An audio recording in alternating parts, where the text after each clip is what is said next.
Good morning. So, is my voice audible to all of you?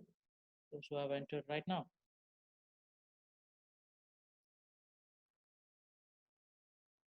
Yes. Okay. Uh, have you submitted the assignments?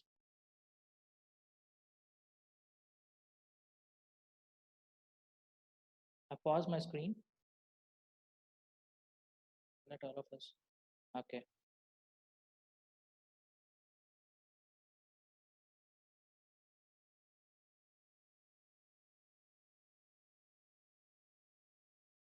Did you face any difficulty?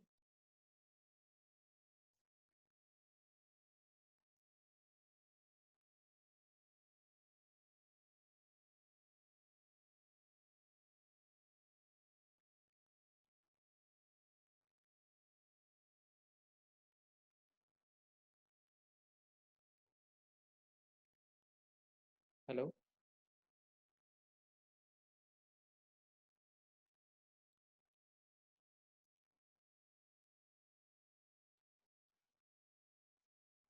Was it easy?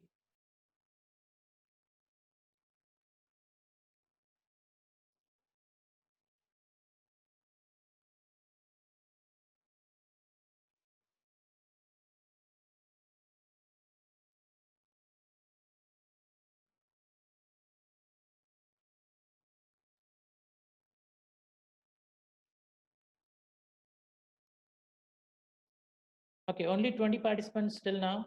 Can we continue with the class, or should I wait for 1 or 2 minutes so that the rest of them also can join?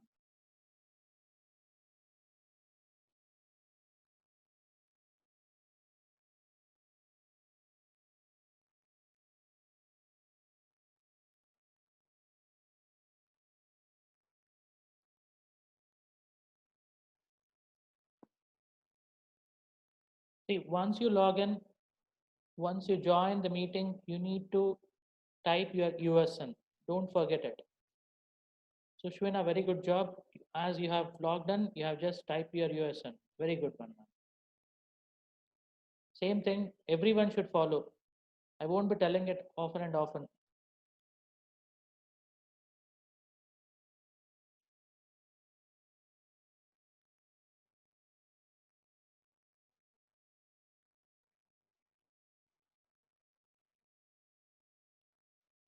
And one more thing, if I have shared some documents to you, and if I have asked you to upload the document, only upload the document. Don't change the ownership or don't create a new folder over there. I'm repeating it to all of you. It's not one, many you have done it. Have the series of activity, what you will be doing, everything will be recorded in the Google. In the Google Drive, everything will be recorded. If you add something, if you delete something, everything is recorded. So please take care about it. Since I have made principal as well as HOD to access the resources, be careful while modifying. I'm repeating it. If you have seen or not, I don't know.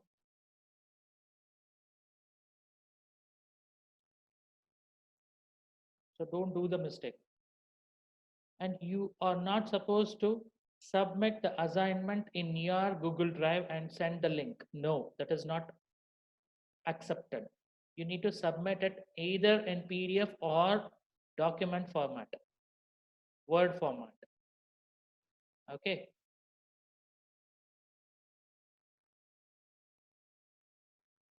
Okay. 75% has have already been logged in. We'll just start continuing with our class.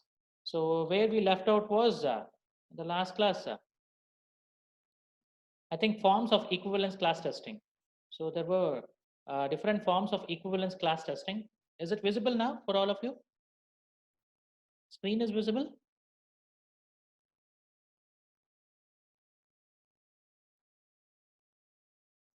Hello?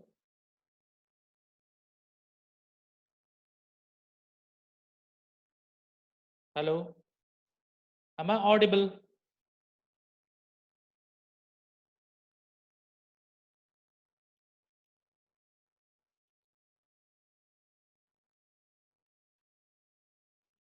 Yes. Okay. Fine. Uh, Different forms of equivalence class testing: traditional, normal, robust, weak, strong. So this weak and strong is very important. Between this particular weak and strong, we have so many other cases will be coming under. Weak, normal will also be there. Weak, robust will also be there. Strong, normal, strong, robust. Traditional is an additional thing. That's what we just saw it in the last class, or we had a discussion about it. Normally, with respect to your weak, single fault assumption will be making it. In your strong, multiple fault assumption. It is cross product of all the particular members. How it is, we'll just see it in this particular class. Okay, we'll just quickly move on to the next one. Okay, traditional equivalence class testing. What do you mean by this? See, in 1960s and 70s, what the programmers were doing is, if any input is given wrong, means the problem is with respect to the client or the user who is using it, because they will be not considering any particular type of anything out of the box. They were not viewing it. Simple thing is, if you have given the boundaries as 1 to 10, you need to take it. You need to assume that you need to always go with 1 to 10. If you give -1, it will not be there. If you are saying robustness, 0 is the last value. -1, if you take it, they will not be handling it properly. They say that, yeah, user, whatever the user that they are giving the input, no, it's their problem, not with respect to the programmer problem. So they were so arrogant. It is not the arrogance, because at that particular time the programming language, whatever they were having, the computation level, whatever they were having, is was so difficult so to handle. If you give a particular task to a computer, in order to fulfill that particular task, they need to wait for 1 or 2 days to perform that particular computation. Nowadays, everything is supercomputer. Within no time, your mobile phone only, you can just calculate, you can just get the answer for so many complex computations. So mathematical calculations or mathematical computations can be done easily. But in that particular era, that is 1960s and 70s, it was very difficult. So that's why what they were doing is, they were using this particular phrase called as, very famous phrase called as, garbage in, garbage out. You have introduced the garbage, so that is what it has been reflected over there. Garbage in the sense, nonsense, or which is not a essential one, which is irrelevant particular thing over there. So that is nothing but your garbage. So that was the programmer arrogance. That is what they were talking about with respect to your traditional equivalence. So invalid cases, they were not bothered. Invalid things, they were not considering it. So if they do not consider that, then there will be a problem. But see the next statement: programmers from this era soon developed defenses. What do you mean by this? There are some legacy systems, that is, old systems still exist, where all the particular type of inputs, whatever the type of inputs that you give it, it works fine. There is no problem. So 75% of the code will be verified from the input formats and the values. So based on that particular thing, we can say that your legacy system still exists. But what about the 25%? That's what we were talking about with respect to your traditional equivalents. That is with respect to your invalid cases. Invalid cases right now, with respect to our particular example, if we want to take it, means hardly 25% of your code is needed to handle that. Remaining 75% is based on the valid inputs, because we are most bothered with respect to the valid, not with respect to the invalid. Suppose if you are standing in front of a camera and you are capturing your image, and that particular image need to be uh, giving you one particular type of output, whether the previously existing image exists with respect to that, whose image is that? That's all. That is, it's an image matching one particular software you have done that. You have written it in a very legacy software where you'll be using some COBOL or Fortran, we'll say it. Those are very before C also, those languages were existing, and most of them were using it. The problem with respect to the COBOL was, it was taking a lot of time, and the error debugging was very, very complicated with respect to your COBOL programming. So that was the problem that they were facing it. And if you know COBOL programming, you will be paid high, and the risk of the job will also be very high. So based on that, nobody is choosing COBOL now because a lot of other languages are existing in nowadays. So that's why they are very happy with respect to it. So if we are going with respect to it, so writing a code is a very difficult task, and identifying the error itself is very difficult task. So based on that, 75% everything will work fine once they will be saying that yes, you have done a wonderful job.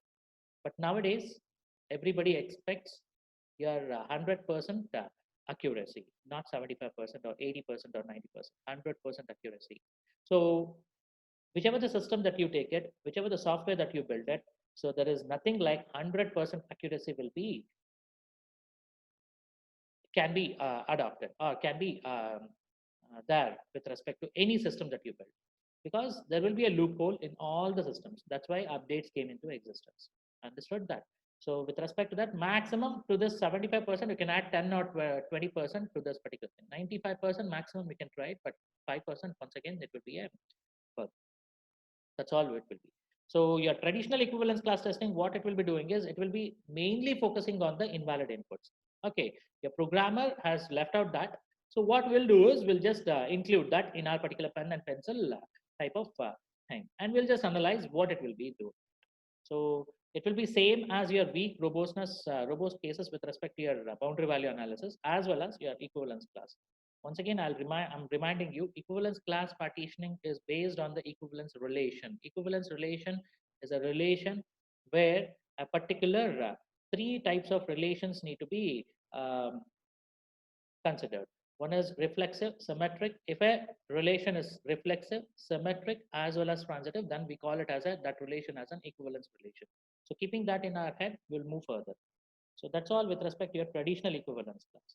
So with respect to the traditional equivalence class, what we have done is we have taken two-dimensional or two variables where we can represent those two variables in the two dimensions, and we can just get back our particular concept over there. So what it says is, just for our understanding, we are doing it. We can take it three-dimensional, also four-dimensional. So three-dimensional, four-dimensional, it purely depends on number of variables that we will be taking it. So two variables, why we are taking it means we are comfortable enough to execute that particular or draw that particular graph in our particular system, because we always follow the two-dimensional 2D only. So that's why. Understanding it. So there is a function f which is based on this particular inputs called as f x1 and x2, and there are several cases has been given over here.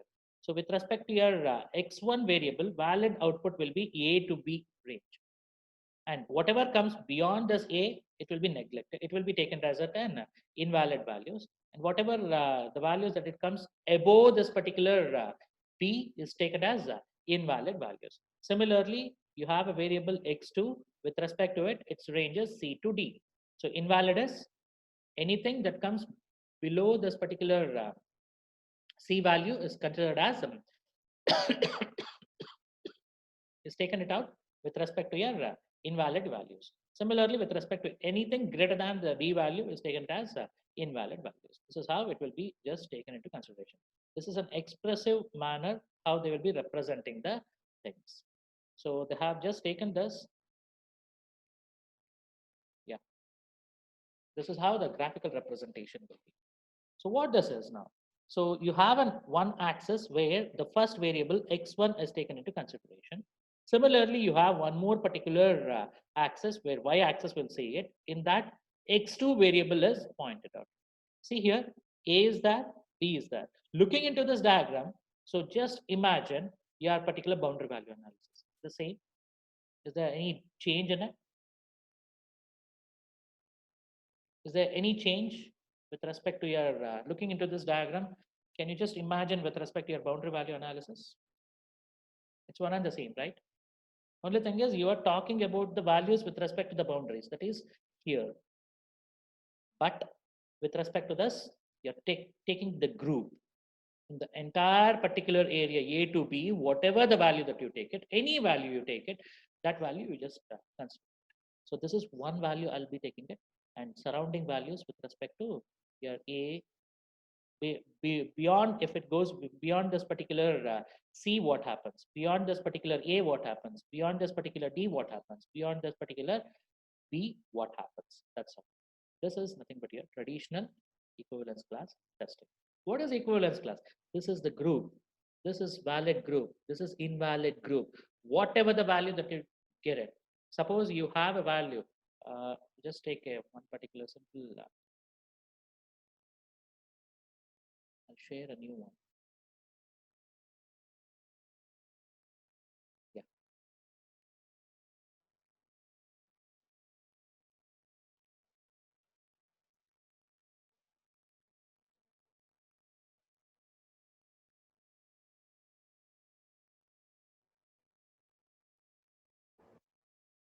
Is it visible?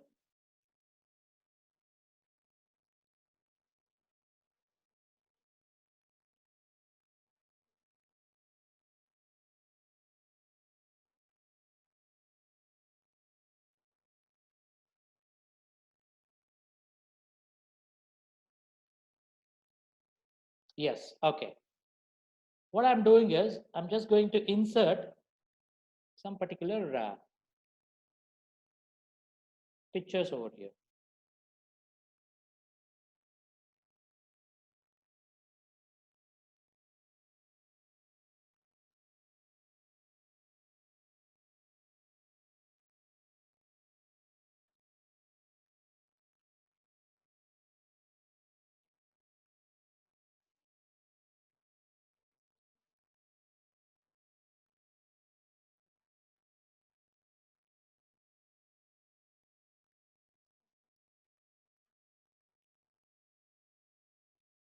I'll just divide this particular thing into two halves, this entire particular oval. So upper portion is called as valid, another lower portion is called as invalid. So in this, what I'll do is just divide. Okay. So now what I'll do is I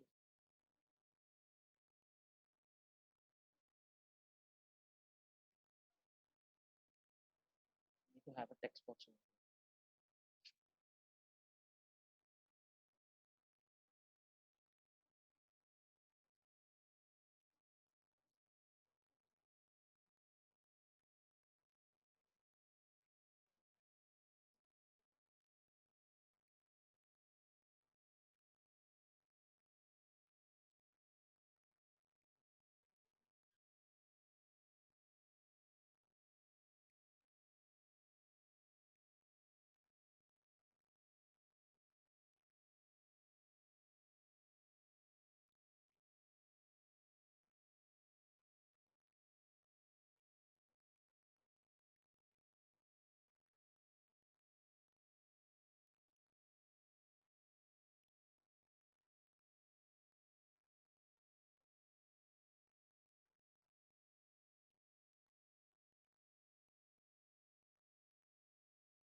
Hello.